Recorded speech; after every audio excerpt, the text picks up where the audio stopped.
Assalamualaikum, welcome back to my channel. Balik lagi di channelnya Dapur Ega. Apa kabar teman-teman hari ini? Semoga selalu dalam keadaan sehat, dimudahkan selalu rezekinya dan dilancarkan terus segala kegiatan dan urusannya. Sebelum lanjut nonton videonya, jangan lupa teman-teman bantu subscribe dulu, aktifin juga notifikasinya biar teman-teman gak ketinggalan kalau aku upload video baru. Nah, hari ini aku mau bikin kue sus. Ini pakai isi fla. Di sini aku udah siapkan sekitar 600 ml susu cair, kemudian aku tambahkan dengan 120 gram gula pasir dan 60 gram maizena. Nah, ini diaduk dulu sampai semuanya tercampur rata.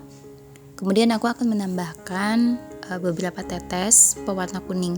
Kalau misalnya pewarna kuningnya ini mau di skip itu boleh gitu ya. Jadi karena aku enggak bikin flanya ini tanpa telur sama sekali, makanya ini aku kasih pewarna kuning. Kemudian aku juga menambahkan sekitar 2 sendok teh vanili cair. Nah, ini kalau udah tercampur rata, apinya bisa dinyalakan. Dimasak dengan api kecil aja sambil terus diaduk supaya dia nggak gosong.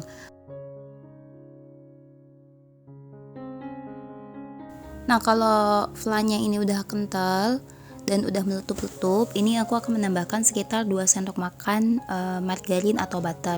Di sini aku pakai butter margarin. Kalau teman-teman mau pakai butter boleh, biar lebih wangi, ataupun misalnya nggak ada mau pakai margarin aja juga boleh ya. Kemudian ini kembali diaduk sampai semuanya tercampur rata. Si butter atau margarinnya ini leleh dan tercampur rata. Terus kalau misalnya dia udah meletup-letup kayak gini, nah ini apinya bisa dimatikan, kemudian masih terus aja diaduk beberapa saat supaya dia nggak gosong gitu ya permukaan bawahnya. Setelah itu nanti ini akan aku pindahkan si flanya ke dalam wadah dan ditutup dengan plastik wrap ya. Jadi bagian atasnya ini ditutup dengan plastik wrap biar dia permukaannya nggak kering.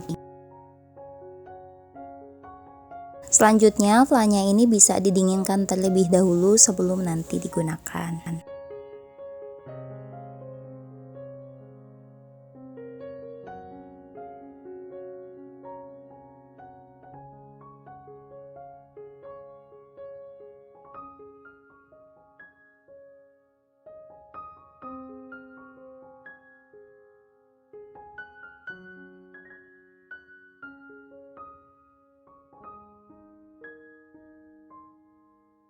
Lanjut, aku mau bikin untuk kulit susnya. Di sini aku udah siapkan 200 ml air. Kemudian aku menambahkan sekitar 1 sendok makan gula pasir.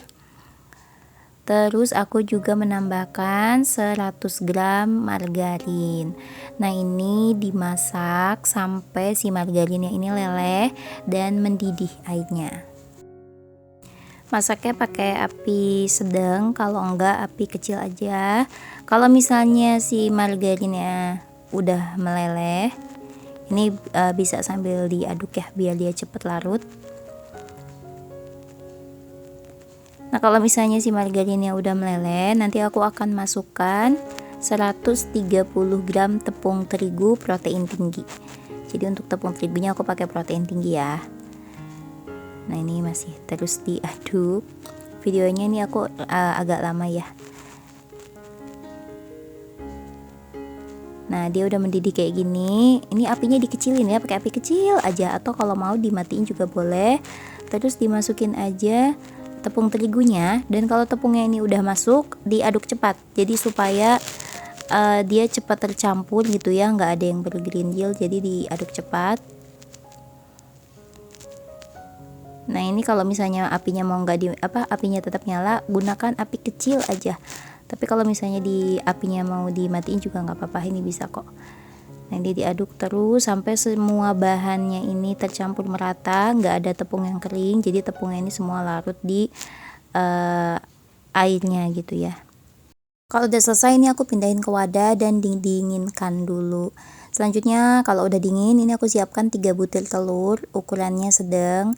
Ini dikocok lepas dulu. Kemudian nanti telurnya ini akan kita masukinnya ini bertahap, bisa 2 sampai dengan 3 kali. Nah, ini aku mixer dulu untuk si adonan tepungnya. Ini aku kocoknya pakai mixer, jadi biar lebih cepat. dan juga biar lebih merata aja gitu. Tapi kalau misalnya teman-teman gak ada mixer, ini mau diaduk pakai whisker juga boleh, bisa, cuma memang waktunya itu lebih lama aja. Nah ini aku bertahap masukin telurnya sambil dikocok dengan mixer.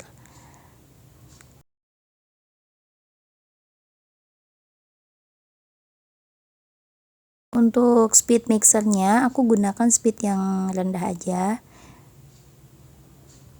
Dan ini juga di kocoknya ini bukannya sampai ngembang sih. Kalau aku biasanya pokoknya cuma sampai si telurnya itu menyerap ke tepung dan adonannya itu nanti berubah jadi kental kayak gini. Jadi dia berubah jadi memang agak lembek itu dan kental ya. Kurang lebih seperti ini. Ini bisa dimatikan mixernya. Kemudian adonannya ini dipindahkan ke dalam piping bag. Nah kalau ini udah penuh, ini sih nggak sekaligus masuk ya. Aku udah siapin spuitnya terserah sih. Ini aku juga kurang tahu ini ukuran spuit aku itu apa ya. Pokoknya spuit yang bentuknya bunga aja. Jadi ini pakai 2 plastik segitiga ya. Yang satu untuk spuitnya dan yang satu untuk adonannya. Kemudian di sini biar besarnya ini sama rata, aku pakai cetakan pie. Aku punya cetakan pie, jadi aku pakai ini aja. Biar nanti bentuknya itu sama gitu ya. Ini dioles tipis pakai margarin, tapi olesnya yang rata. Nah, kemudian disemprotkan adonan kue susnya ke dalam cetakan kue pie-nya ini. Nah, kurang lebih segitu ya untuk nyemprotinnya tuh kurang lebih segitu aja. Pokoknya kalau untuk nyemprotin dikira-kira aja. Nah selanjutnya ini akan aku oven. Ovennya ini udah dipanaskan sebelumnya, jadi panasnya udah stabil, kurang lebih 25 sampai dengan 30 menit. Pakai apinya api sedang ya. Nah tuh dia udah mulai naik. Dan kalau misalnya udah mateng, dia udah kecoklatan, udah mateng kayak gini tapi masih berbuih, ini matikan apinya. Tapi jangan dibuka dulu ovennya, tunggu sampai buihnya benar-benar hilang, baru dibuka ovennya dan diangkat. Nah ini aku langsung keluarin aja, atau kalau misalnya mau tunggu sampai agak hangat juga boleh. Tuh ya, aku tuh kalau misalnya ngukur itu suka nggak rata mulu gitu, makanya aku pakai cetakan pie di sini supaya bentuknya tuh rata. Dan ini juga masih aja nggak rata. Nah kalau udah dingin, kemudian ini aku kasih lubang. Biasanya juga kadang-kadang ada yang dipotong gitu. Kalau aku dilubangin aja. Selanjutnya ini flannya udah aku masukin ke dalam piping bag. Terus ini aja disemprotkan aja ke kue susnya, ke dalamnya gitu ya, untuk dijadikan isiannya. Nah sebenarnya untuk satu resep ini dengan menggunakan 600 ml susu cair itu menurut aku masih kurang leluasa gitu, isinya kurang banyak. Jadi kayaknya teman-teman kalau pengen pas bisa susu cairnya ini pakai 750 ml. Dan ini dia kue susnya udah jadi. Ini enak banget sih. Flanya ini lembut banget walaupun tanpa telur, dan kue susnya ini juga kokoh tapi dalamnya tetap lembut. Recommended banget buat teman-teman coba di rumah tuh ya. Ini creamy banget dan enak banget. Terima kasih buat teman-teman yang udah nonton video aku hari ini. Jangan lupa bantu like, share, dan subscribe. Thank you for watching dan wassalamualaikum.